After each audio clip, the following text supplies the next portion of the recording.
પ્રકરણ 5 અંગ્રેજ શાસન સમયની શિક્ષણ અને સમાજ વ્યવસ્થા. પ્રસ્તાવના. પ્રાચીન ભારતમાં વિશ્વવિખ્યાત કહી શકાય તેવી નાલંદા, વલ્ભી, વિક્રમશિલા વગેરે જેવી વિદ્યાપીઠો એટલે કે શિક્ષણ સંસ્થાઓ હતી. પરંતુ મુગલકાળ સુધીમાં તો તેમાંની મોટાભાગની સંસ્થાઓ અસ્ત પામી હતી. મુગલકાળના ભારતમાં ખાસ કરીને અકબરના શાસનથી ફારસી, ઉર્દુ અને સ્થાનિક ભાષાઓમાં શિક્ષણનો સારો એવો પ્રચાર પ્રસાર થયો. મુગલકાળના પતન પછી હિન્દુ ધર્મસ્થાનોમાં આવેલી પાઠશાળાઓ અને મસ્જિદોમાં આવેલી મદ્રેસાઓમાં શિક્ષણ આપવાનું કાર્ય થતું. જોકે તેમનું સ્વરૂપ જૂનું અને સીમિત હતું. તે પ્રાથમિક કક્ષાનું શિક્ષણ આપતી, તેથી શિક્ષણનો વ્યાપ વધ્યો નહીં. ભારતમાં ઈસવીસન 1757 બાદ ક્રમશઃ અંગ્રેજ સત્તાનો પ્રારંભ થયો. ઈસવીસન 1765 પછી બંગાળ, બિહાર અને ઓરિસ્સામાં તેમને દીવાની સત્તા પ્રસ્થાપિત થઈ. અંગ્રેજ શાસન દરમિયાન પણ તેમની નીતિને કારણે ભારતમાં શિક્ષણનો યોગ્ય પ્રસાર થઈ શક્યો નહીં. ભારતમાં શિક્ષણની સ્થિતિ. અંગ્રેજોના આગમન સમયે ભારતમાં શિક્ષણની આગવી પદ્ધતિ પ્રચલિત હતી. શિક્ષણ આપતી સંસ્થાઓ ગામઠી શાળાઓ, પંડ્યાની શાળાઓ કે ધૂળિયા નિશાળો તરીકે ઓળખાતી. એ સમયે ઔપચારિક શિક્ષણની વ્યવસ્થા ન હતી. ગામના જાહેર સ્થળો, વડ કે અન્ય વૃક્ષના છાંયડામાં શાળાને બેસાડવામાં આવતી. નિશ્ચિત અભ્યાસક્રમ, પાઠ્યપુસ્તકો કે તાલીમી શિક્ષકોની સુવિધા ન હતી. બાળકની કૌટુંબિક સ્થિતિને ધ્યાનમાં રાખી તેને ઉપયોગી થાય તેવું શિક્ષણ શિક્ષક આપતા. મૌખિક શિક્ષણની શરૂઆત આંખથી કરવામાં આવતી અને પછી કક્કો મૂળાક્ષરોનું શિક્ષણ આપવામાં આવતું. ત્યારબાદ બાળકોના લેખિત શિક્ષણની શરૂઆત કરવામાં આવતી. શિક્ષક પોતે જ અભ્યાસક્રમ નક્કી કરતા. શિક્ષકને નિશ્ચિત પગાર કે વેતન ન હતું. વિદ્યાર્થીના વાલી પોતાની આર્થિક સ્થિતિ પ્રમાણે શિક્ષકને વેતન આપતા. મૌખિક શિક્ષણ પર વધુ ભાર આપવામાં આવતો. વિદ્યાર્થીઓને અલગ અલગ ધોરણોમાં બેસાડવાની વ્યવસ્થા ન હતી. બાળકને કયું શિક્ષણ આપવું તે શિક્ષક દ્વારા નક્કી કરવામાં આવતું. પ્રારંભિક શિક્ષણની વ્યવસ્થા. ભારતમાં પશ્ચિમી ઢબે શિક્ષણ આપવાની શરૂઆત ભારતમાં આવેલી વિદેશી પ્રજાએ કરી તેમ કહી શકાય. ભારતમાં સૌપ્રથમ શિક્ષણ સંસ્થાની સ્થાપના વિલિયમ કેરેએ કોલકાતા પાસે આવેલ શ્રીરામપુરમાં ઈસવીસન 1789માં કરી. આ શિક્ષણ સંસ્થામાં સંસ્કૃત, બંગાળી, મરાઠી, હિન્દી, રામાયણ, વ્યાકરણ વગેરેનું શિક્ષણ આપવામાં આવતું.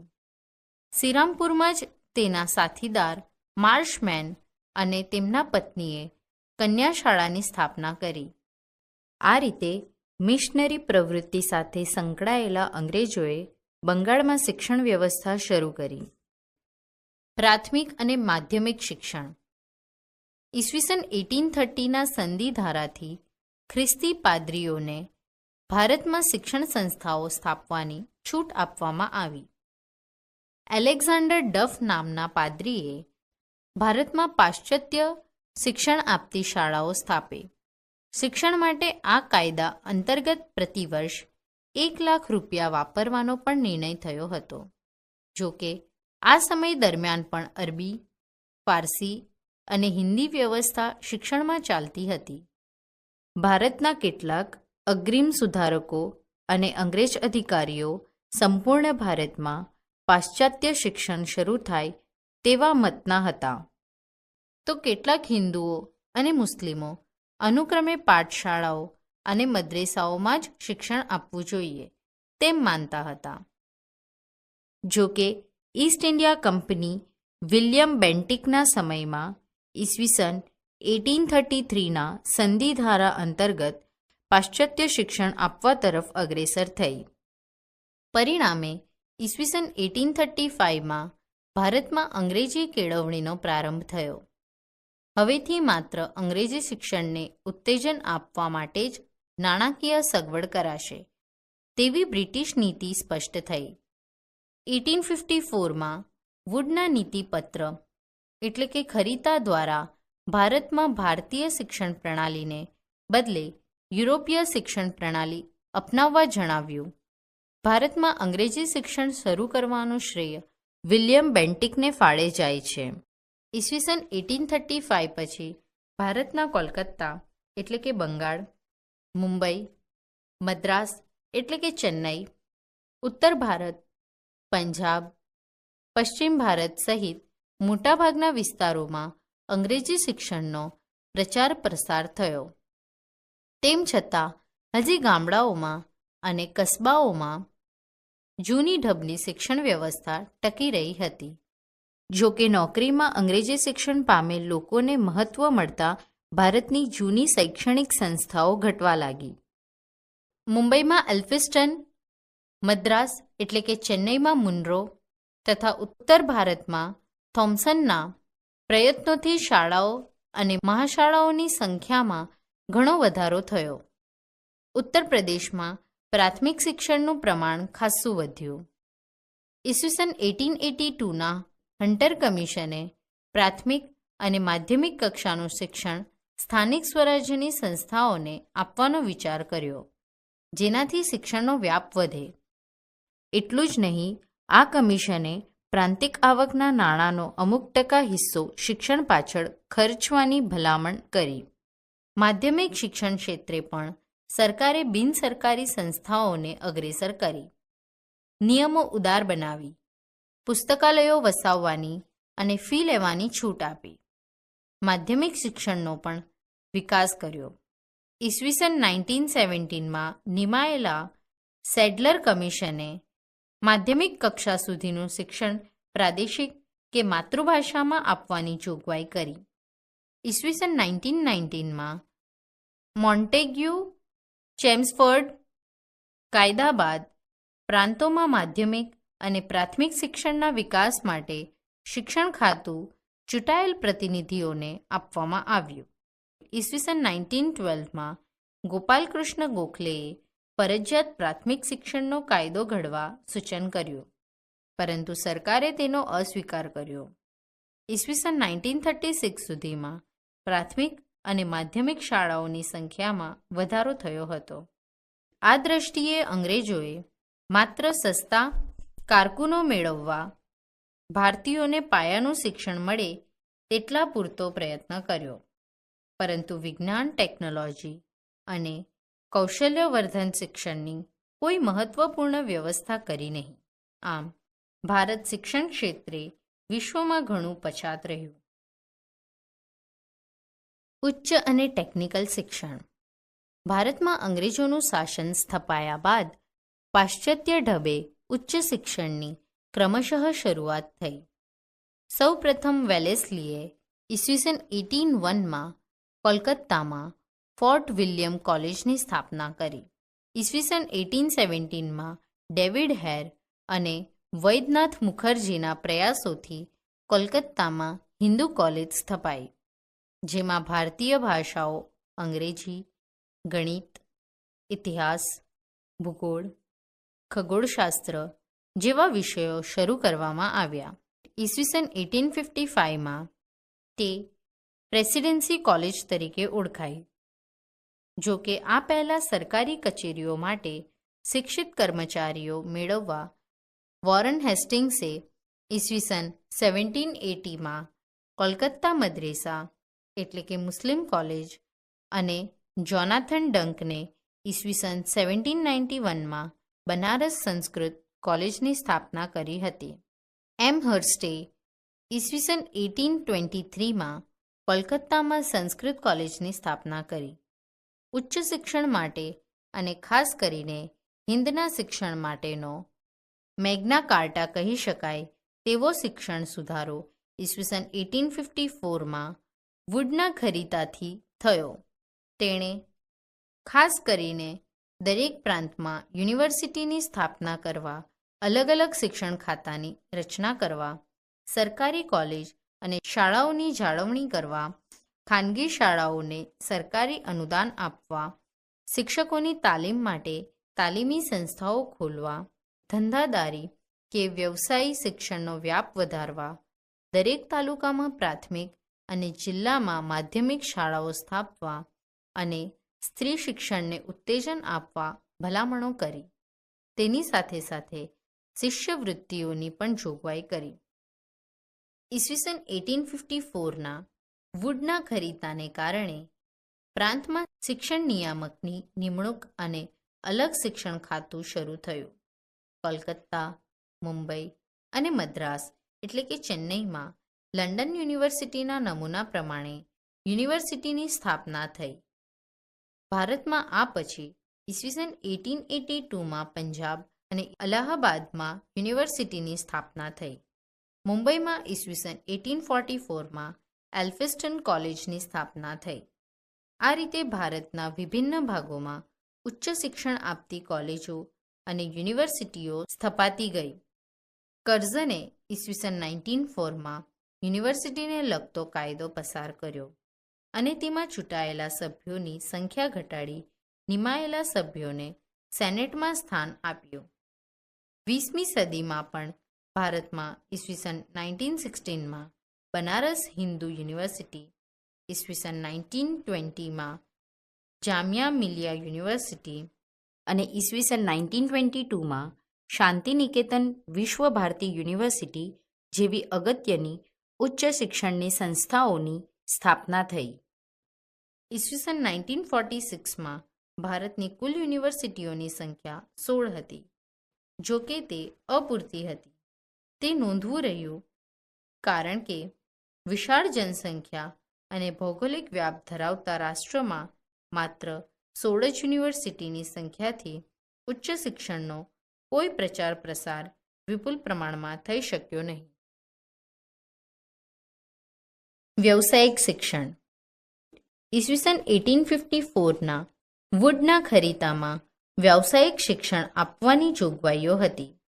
જો કે ભારતમાં વિજ્ઞાન, ટેકનોલોજી અને વ્યવસાય સાથે સંકળાયેલી મોટી સંસ્થાઓ 20મી સદીમાં અસ્તિત્વમાં આવી, જેમાં બેંગ્લોર એટલે કે બેંગલુરુની ઇન્ડિયન ઇન્સ્ટિટ્યૂટ ઓફ સાયન્સ, કોલકાતાનું બોઝ સંશોધન કેન્દ્ર એટલે કે આંતરવિદ્યાકીય, દહેરાદૂનનું જંગલ ખાતા સાથે સંકળાયેલ સંશોધન કેન્દ્ર, દિલ્હીનું ખેતીવાડી કેન્દ્ર, રૂડકીમાં ઇજનેરી વિદ્યાને લગતું કેન્દ્ર અને પૂના એટલે કે પુણેમાં ભાંડારકર ઇન્સ્ટિટ્યૂટ મુખ્ય ગણાવી શકાય.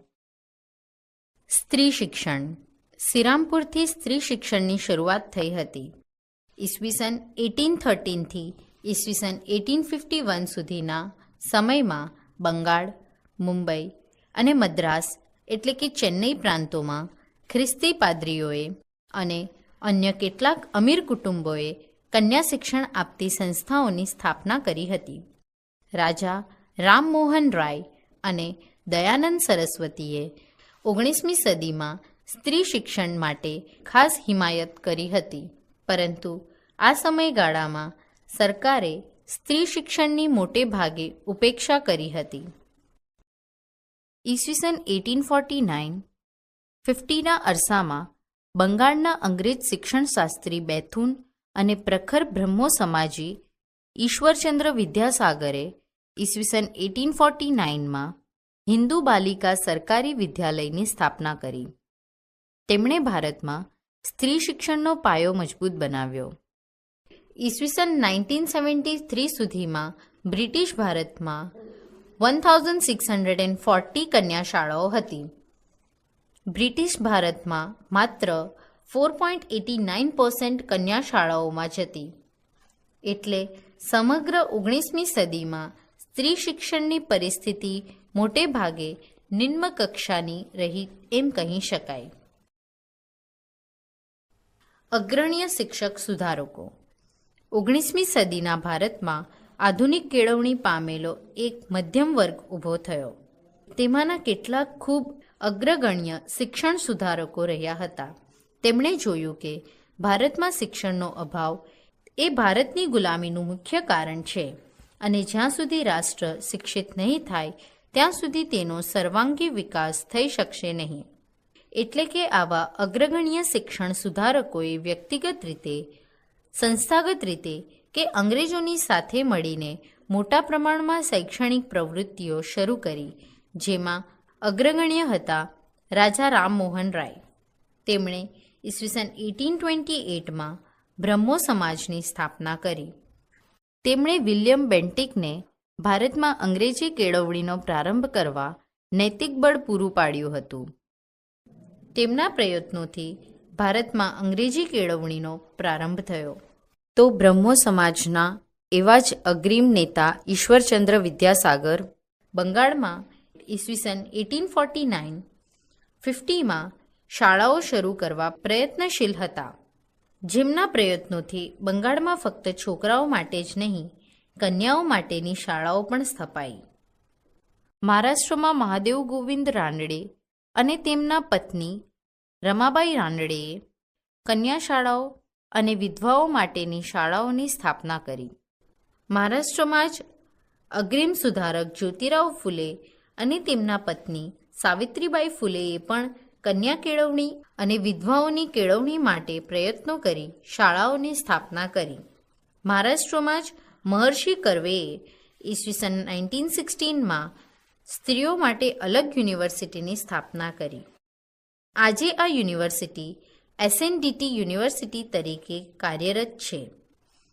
અમદાવાદમાં 1850માં હરકુંવર શેઠાણીએ છોડીઓની નિશાળ નામે કન્યા શાળાની સ્થાપના કરી હતી. મહાન સમાજ સુધારક દયાનંદ સરસ્વતીએ પણ લાહોરમાં દયાનંદ એંગ્લો વૈદિક કોલેજની સ્થાપના કરી હતી, જ્યારે તેમના શિષ્ય સ્વામી શ્રદ્ધાનંદે ઈસવીસન 1902માં કાંગડી ગુરુકુળની શરૂઆત કરી. સર સૈયદ અહેમદ ખાંએ મુસ્લિમોમાં શિક્ષણનો વ્યાપ વધે તે માટે ઈસવીસન 1664માં ગાઝીપુરમાં અંગ્રેજી શાળા સ્થાપી, તેમજ ઈસવીસન 1875માં અલીગઢ એંગ્લો મોહમેડન ઓરિએન્ટલ કોલેજની સ્થાપના કરી. કેટલાક દેશી રજવાડાઓએ શિક્ષણ ક્ષેત્રે નમૂનારૂપ કહી શકાય તેવું કાર્ય કર્યું. વડોદરાના મહારાજ સયાજીરાવ ગાયકવાડે પોતાના રાજ્ય વડોદરામાં ઈસવીસન 1901માં મફત, ફરજિયાત અને સાર્વત્રિક પ્રાથમિક શિક્ષણની જોગવાઈ કરી. એટલું જ નહીં, 2 વિદ્યાર્થીઓને વિદેશી યુનિવર્સિટીમાં ભણવા જવા માટે શિષ્યવૃત્તિની શરૂઆત કરી. તેમના પત્ની ચિમનાબાઈ ગાયકવાડે દલિત વિદ્યાર્થીને વિદેશની યુનિવર્સિટીમાં ભણવા જવા માટે શિષ્યવૃત્તિ આપતો કાયદો કર્યો. ગોંડલના મહારાજા ભગવતસિંહજીએ 19મી સદીના છેલ્લા દાયકામાં ગોંડલમાં કન્યા વિદ્યાલયોની સ્થાપના કરી. કન્યાઓ માટે મફત, ફરજિયાત અને સાર્વત્રિક શિક્ષણની જોગવાઈ કરી. મહાત્મા ગાંધીના શિક્ષણ અંગેના વિચારો. મહાત્મા ગાંધીએ સ્વાતંત્ર્ય સંગ્રામની સાથે સાથે શિક્ષણ પરત્વે પણ ભગીરથ કાર્ય કર્યું હતું. તેમની શિક્ષણ યોજના ઈસવીસન 1936માં વર્ધા શિક્ષણ યોજના તરીકે જાણીતી છે. ડૉક્ટર ઝાકીર હુસેનના વડપણે તેમણે એક શિક્ષણ સમિતિની રચના કરી હતી. ગાંધીજીના મતે સાક્ષરતા એ શિક્ષણનો અંત કે પ્રારંભ નથી, તે તો માત્ર એક સાધન છે કે જેના દ્વારા પુરુષો અને સ્ત્રીઓને શિક્ષિત કરી શકાય છે. સાક્ષરતા કે અક્ષર જ્ઞાન એ સ્વયં શિક્ષણ નથી. ગાંધીજીએ પાશ્ચાત્ય શિક્ષણની સામે નઈ તાલીમ, બુનિયાદી શિક્ષણ, વર્ધા શિક્ષણ યોજના, પાયાની કેળવણી એટલે કે બેઝિક એજ્યુકેશન, ઉદ્યોગ શિક્ષણ જેવા શૈક્ષણિક વિચારોને અમલમાં મૂકી ભારતીય શિક્ષણ પ્રણાલીને ટકાવી રાખવા પ્રયત્નો કર્યા. ગાંધીજીનું માનવું હતું કે પ્રચલિત શિક્ષણ વિદ્યાર્થીનું યોગ્ય જીવન ઘડતર કરવામાં અને તેને રોજગારી આપવામાં નિષ્ફળ નીવડ્યું હતું. તેઓ પાયાના શિક્ષણને સ્વાશ્રય અને વ્યવસાયલક્ષી ઓપ આપવાના મતના હતા. તેમના મતે પ્રાથમિક શિક્ષણનો અભ્યાસક્રમ 7 વર્ષનો રાખવો જોઈએ, જેમાં વિદ્યાર્થીને વિભિન્ન વિષયોનું સામાન્ય જ્ઞાન અને ક્રમશઃ એક હુન્નર શીખવવો જોઈએ. પ્રાથમિક શિક્ષણ માતૃભાષામાં આપવાના તેઓ હિમાયતી હતા. તેઓ વિદ્યાર્થીને હસ્તકૌશલ્ય, સુથારીકામ, લુહારીકામ, વણાટકામ અને કાંતણ ઉદ્યોગનું શિક્ષણ આપવાના હિમાયતી હતા. ઈસવીસન 1937માં હિંદના મોટાભાગના પ્રાંતોમાં તેમની યોજના પ્રમાણેની શાળાઓ અસ્તિત્વમાં આવી. સ્વાતંત્ર્ય સંગ્રામની સાથે સાથે મહાત્મા ગાંધીએ ઈસવીસન 1920માં ગુજરાત વિદ્યાપીઠ, અમદાવાદ અને જામિયા મિલિયા ઇસ્લામિયા યુનિવર્સિટી, દિલ્હી અને અલીગઢ યુનિવર્સિટીની સ્થાપના કરી. ગાંધીજીના પાયાના અનેક કાર્યકરોએ વિભિન્ન આશ્રમો સ્થાપિત કરી વિદ્યાર્થીઓને શિક્ષણ આપવા ઝુંબેશ ચલાવી, જેમાં ઠક્કર બાપા, જુગતરામ દવે, પૂર્ણિમાબહેન પકવાસા વગેરે મુખ્ય છે. રવિન્દ્રનાથ ટાગોરના શિક્ષણ અંગેના વિચારો. કવિવર અને ગુરુદેવથી વિખ્યાત થયેલા મહાન સાહિત્યકાર રવિન્દ્રનાથ ટાગોરે બંગાળમાં પોતાના વિચારો પર શિક્ષણ સંસ્થાઓની સ્થાપના કરવાનો પ્રયત્ન કર્યો હતો. તેઓ પ્રખર પ્રકૃતિવાદી હતા. વિદ્યાર્થીઓને ભારતીય વિચારધારા અને સાંસ્કૃતિક તત્વોનું જ્ઞાન આપવાના મતના હતા. પ્રકૃતિના ઘનિષ્ઠ સાનિધ્યમાં જ જ્ઞાન મળી શકે તેમ તેઓ પ્રકૃતિમૂલક શિક્ષણના હિમાયતી હતા. તેમના મતે શિક્ષણ એ બાળકનો સર્જનાત્મક વિકાસ કરી શકે તેવું હોવું જોઈએ. તેઓ માનતા કે શિક્ષણની કઠોર શિસ્તથી બાળક મુક્ત હોવું જોઈએ અને બાળકની કલ્પના શક્તિ અને કુતૂહલ વૃત્તિ વિકસે તેવી શિક્ષણ વ્યવસ્થા હોવી જોઈએ. તેઓ બાળકોમાં સંગીત, અભિનય તેમજ ચિત્રકળાની યોગ્યતા અને નીતિમત્તા, આધ્યાત્મિકતા જેવા ગુણો વિકસે તેના હિમાયતી હતા. શિક્ષકમાં બાળકનો મનોવૈજ્ઞાનિક વિકાસ કરવાની ક્ષમતા હોવી જોઈએ તેવું પણ તે માનતા. તેમણે ઈસવીસન 1901માં શાંતિનિકેતન સંસ્થાની સ્થાપના કરી અને પોતાના વિચારો પ્રમાણે શિક્ષણ વ્યવસ્થા શરૂ કરી. અનેક વિદ્વાનો આ સંસ્થાએ રાષ્ટ્રને આપ્યા છે. આ સંસ્થા આગળ જતાં શાંતિનિકેતન વિશ્વભારતી યુનિવર્સિટી તરીકે વિખ્યાત થઈ. અંગ્રેજ શાસન દરમિયાન સામાજિક સુધારા. ભારતમાં અંગ્રેજ શાસન સ્થપાયું તે સમયે કેટલાક સામાજિક અનિષ્ટો કે દૂષણો પ્રવર્તતા હતા. તે માનવતાના વિરોધી અને વ્યક્તિના વિકાસને રૂંધતા હતા. આ સામાજિક દૂષણોમાં મુખ્યત્વે બાળ લગ્ન, અસ્પૃશ્યતા, બાળકીને દૂધ પીતી કરવી, ગુલામી પ્રથા, સતી પ્રથા, જ્ઞાતિભેદ, વિધવા પુનર્વિવાહની મનાઈ, નિરક્ષરતા અને અંધશ્રદ્ધાને ગણાવી શકાય. 19મી સદીમાં કેટલાક મહાન સુધારકોએ ભારતના સામાજિક દૂષણો વિરુદ્ધ વ્યક્તિગત રૂપે અને સંસ્થાઓ સ્થાપીને તેને દૂર કરવા ઝુંબેશ ઉપાડી. એટલે 19મી સદીને ભારતના સામાજિક ધાર્મિક સુધારા ક્ષેત્રે નવજાગૃતિની સદી તરીકે પણ ઓળખવામાં આવે છે. આ સુધારકોએ સમાજમાં રહેલી અંધશ્રદ્ધા અને વિચિત્ર કહી શકાય તેવા દૂષણો દૂર કરી ભારતીય સમાજને પરિવર્તન કરવાનું મહાન કાર્ય કર્યું. સુધારક સંસ્થાઓ અને સામાજિક સુધારા. 19મી સદીમાં સ્થપાયેલી સંસ્થાઓએ સામાજિક સુધારા કરવામાં પાયાની ભૂમિકા ભજવી, જેમાં અગ્રસ્થાને રાજા રામમોહન રાય દ્વારા સ્થાપિત ઈસવીસન 1828ની બ્રહ્મો સમાજને ગણાવી શકાય. રાજા રામમોહન રાયે ઈસવીસન 1850માં આત્મીય સભા સ્થાપી અને ઈસવીસન 1821માં સંવાદ કૌમુદી નામની પત્રિકાથી સતી પ્રથા વિરુદ્ધ બંગાળમાં મોટા પાયે ઝુંબેશ ચલાવી.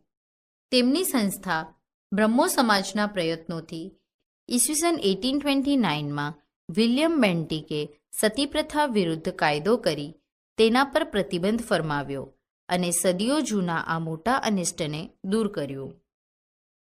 એ જ રીતે બ્રહ્મો સમાજના પ્રયત્નોથી ઈસવીસન 1839માં નરબલી પ્રથા અને બાળકીને દૂધ પીતી કરવાની પ્રથા વિરુદ્ધ કાયદા કરવામાં આવ્યા.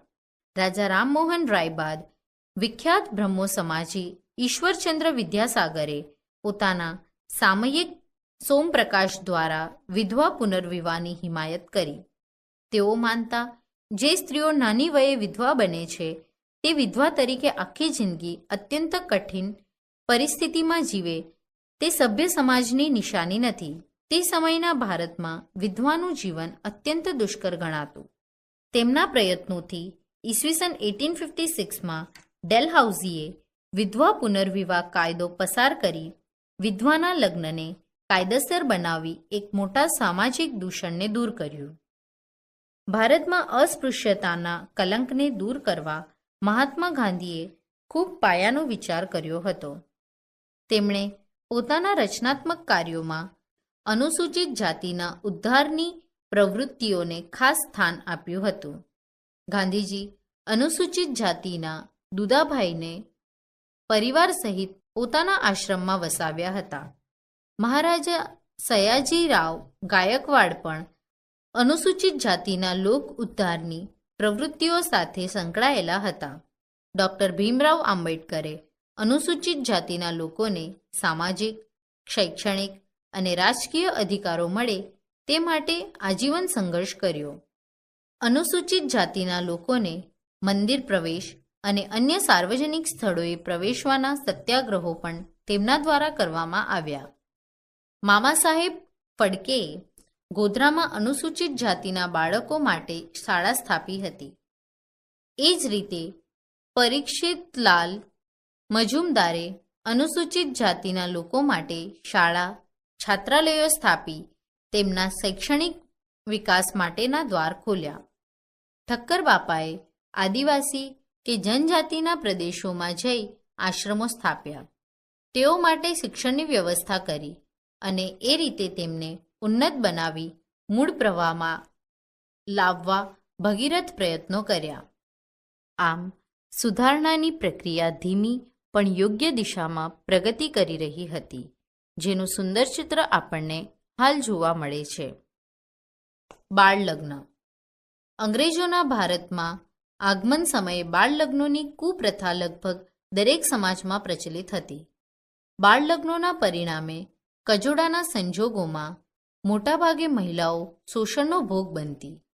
મહિલાઓ તેમજ કેટલેક અંશે પુરુષો પણ બાળ લગ્નના પરિણામે વિકાસથી વંચિત રહી જતા હતા.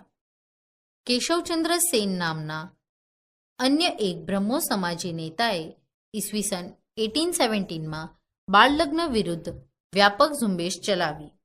તેમના મતે બાળ લગ્ન એ સમાજનું સૌથી મોટું દૂષણ છે.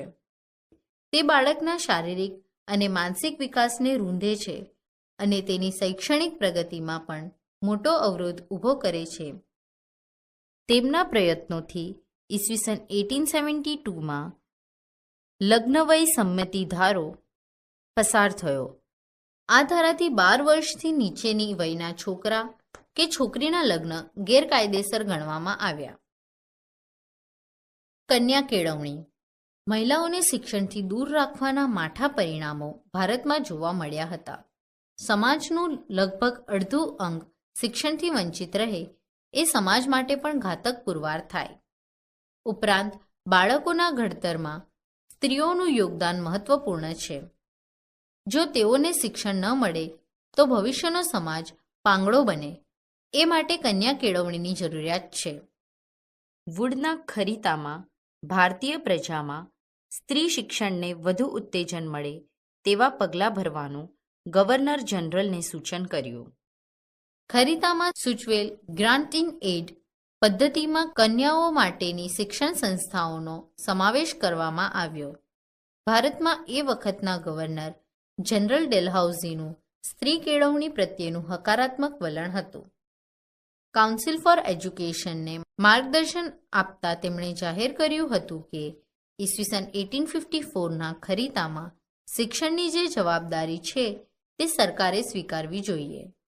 વુડના ખરીતાથી સ્ત્રી કેળવણીના ખર્ચમાં ભારે વધારો કરવાનો અનુરોધ કર્યો. પરિણામે નવી કન્યા શાળાઓ શરૂ થઈ. વિધવા વિવાહ. મધ્યકાલીન ભારતમાં પતિના મૃત્યુ બાદ વિધવાઓને પુનઃલગ્નની છૂટ મળતી ન હતી. તે સમયમાં આર્થિક ઉત્પાદનનું કાર્ય પુરુષો કરતા હતા. આવા પુરુષોનું મૃત્યુ થતાં વિધવા માટે જીવન જીવવું જ મુશ્કેલ થઈ જતું. આ દુર્દશા દૂર કરવા મહિલાઓને શિક્ષણ આપવું, તેઓને આર્થિક રીતે પગભર કરવી અને પુનઃલગ્નની છૂટ આપવી અત્યંત આવશ્યક હતી. પ્રાચીન ભારતમાં વિધવા વિવાહની પ્રથા હતી, પરંતુ પછી આ પ્રથા બંધ થઈ. વિધવાઓના પુનઃલગ્ન માટે સમાજ સુધારકોએ ભગીરથ પ્રયત્નો કર્યા, જેમાં રાજા રામમોહન રાય અને ઈશ્વરચંદ્ર વિદ્યાસાગર મુખ્ય હતા. સમાજ સુધારકોએ વિધવા વિવાહ માટે પુસ્તકો, ચોપાનિયા એટલે કે પેમ્ફલેટ છાપી લોકોને આ માટે જાગૃત કર્યા. મહારાષ્ટ્રમાં મહાદેવ ગોવિંદ રાનડે, રમાબાઈ રાનડે, જ્યોતિરાવ ફુલે, સાવિત્રીબાઈ ફુલે, મહર્ષિ કર્વે, ગોપાલકૃષ્ણ ગોખલે વગેરેએ પણ વિધવા પુનર્વિવાહ અને બાળલગ્ન વિરુદ્ધ બહુ જ મોટી ઝુંબેશ ચલાવી. વિધવા આશ્રમોની સ્થાપના કરી આ દૂષણો સામે પડકાર આપ્યો. સ્ત્રીઓને શિક્ષણ મળે તે માટે સંસ્થાઓ સ્થાપી. ગુજરાતમાં ઈસવીસન 1844માં દુર્ગારામ મહેતાજીએ સુરતમાં માનવ ધર્મ સભાની સ્થાપના કરી. લોકોને વહેમ, અંધશ્રદ્ધા અને દોરાધાગાની પ્રવૃત્તિઓમાંથી છોડાવવા મહત્વપૂર્ણ કાર્ય કર્યું. તો ગુજરાતના મહાન સુધારકો નર્મદ, કરસનદાસ મૂળજી, મહિપતરામ રૂપરામ, દલપતરામ વગેરેએ પણ બાળલગ્ન અને વિધવા વિવાહની મનાઈ વિરુદ્ધ આંદોલનો ચલાવ્યા. નર્મદે એક વિધવા સાથે લગ્ન કરી દાખલો બેસાડ્યો હતો. ગવર્નર જનરલ કાઉન્સિલના સભ્ય જે.બી. ગ્રાન્ટે એક બિલ રજૂ કર્યું, જે વિધવા પુનઃલગ્ન અધિનિયમ 1856 તરીકે ઓળખાય છે. આ કાનૂન અંતર્ગત કોલકાતામાં શ્રીચંદ્ર વિદ્યારત્ન અને કાલીમતી દેવીના વિવાહ થયા. શ્રીચંદ્ર વિદ્યારત્ન સંસ્કૃત કોલેજમાં અધ્યાપક હતા. આંધ્રમાં કુંદકુરી વીરેશલિંગમ, પશ્ચિમ ભારતમાં મહાદેવ ગોવિંદ રાનડે, ડી.કે. કર્વે, આર.જી. ભાંડારકર, બી.એમ. માલાબારીએ વિધવા વિવાહ અંગે પ્રશંસનીય કાર્ય કર્યું. રામકૃષ્ણ મિશન અને સ્વામી વિવેકાનંદ. રામકૃષ્ણ પરમહંસ કોલકાતા પાસેના દક્ષિણેશ્વરના ઉચ્ચ કોટીના મહાન સંત હતા. રામકૃષ્ણ પરમહંસના સરળ તથા પ્રબળ વ્યક્તિત્વને કારણે બંગાળના નવયુવાનોમાં સૌથી તેજસ્વી યુવાન કોલકાતાના યુનિવર્સિટીના યુવાન ગ્રેજ્યુએટ નરેન્દ્રનાથ દત્ત, જે પાછળથી સ્વામી વિવેકાનંદના નામે પ્રસિદ્ધ થયા. તેમનો જન્મ 12મી જાન્યુઆરી 1863માં થયેલ. પિતાનું નામ વિશ્વનાથ દત્ત અને માતાનું નામ ભુવનેશ્વરી દેવી હતું. સ્વામી વિવેકાનંદે રામકૃષ્ણ પરમહંસની ઉદાર ધર્મભાવના અને સેવાભાવનાનો પ્રચાર કરવા માટે રામકૃષ્ણ મિશન નામની સંસ્થાની સ્થાપના ઈસવીસન 1897માં કરી. ઈસવીસન 1893 અમેરિકાના શિકાગો શહેરમાં ભરાયેલ સર્વધર્મ સંમેલનમાં તેમણે ભાગ લીધો. વિશ્વ ધર્મ પરિષદના સભ્યોને ભાઈઓ અને બહેનો એટલે કે બ્રધર્સ એન્ડ સિસ્ટર્સ શબ્દો દ્વારા સંબોધન કરીને સૌને મુગ્ધ કર્યા. પછી તેઓએ વિવિધ દેશોનો પ્રવાસ કર્યો અને ભારતીય સંસ્કૃતિનો પ્રચાર પ્રસાર કર્યો. ઉપદેશ.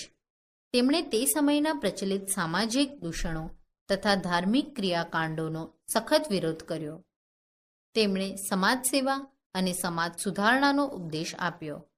તેઓ સ્પષ્ટ માનતા હતા કે જે ધર્મ કે ઈશ્વર વિધવાના આંસુ લૂછી શકે નહીં અથવા નિરાધાર બાળકોના મુખમાં રોટીનો ટુકડો મૂકી શકે નહીં તે ધર્મ કે ઈશ્વરમાં હું માનતો નથી. તેઓ કહેતા કે પહેલાં અન્ન પછી ધર્મ. તેઓ મનુષ્ય માત્રમાં ઈશ્વરના દર્શન કરતા હતા. તેમના મત મુજબ માનવ સેવા એ જ પ્રભુ સેવા છે. તેઓ યુવાનોને કહેતા કે ઉઠો, જાગો અને ધ્યેય પ્રાપ્તિ સુધી મંડ્યા રહો. તેમની વાણીમાં ડહાપણનું ઊંડાણ, અનુભવનો નિચોડ અને શબ્દોની તાજગી જોવા મળે છે. તેઓ નવી વિચારધારના પ્રતીક અને ભવિષ્ય માટે એક મહાન શક્તિના સ્ત્રોત બન્યા. અંગ્રેજોએ શિક્ષણ વ્યવસ્થાનો ચોક્કસ ઢાંચામાં ઢાળવાનો પ્રયત્ન કર્યો. તેમના શિક્ષણનો મુખ્ય હેતુ સુવ્યવસ્થિત ચલાવવા માટેના કારકુનો પેદા કરવા સુધી સીમિત હતો. પરિણામે ભારતમાં શિક્ષણને વેગ મળી શક્યો નહીં. તે સમયની સ્થિતિમાં ભારતમાં વર્ષોથી દઢ થયેલા દૂષણોને દૂર કરવા માટે પણ સમાજ સુધારકોએ કમર કસી વિવિધ સંસ્થાઓની સ્થાપના કરી. આ દૂષણો સામે તેમણે ચોપાનિયા, પુસ્તકો કે સભાઓ દ્વારા જાગૃતિ ફેલાવી. સમાજ સુધારકોની આ પ્રવૃત્તિને કારણે અંગ્રેજ સરકારે કેટલાક દૂષણો વિરુદ્ધ કાયદો ઘડી આ દૂષણો દૂર કરવા પ્રયત્નો કર્યા. સમય જતાં સમાજે તે સ્વીકારી પ્રગતિ તરફ કદમ માંડ્યા.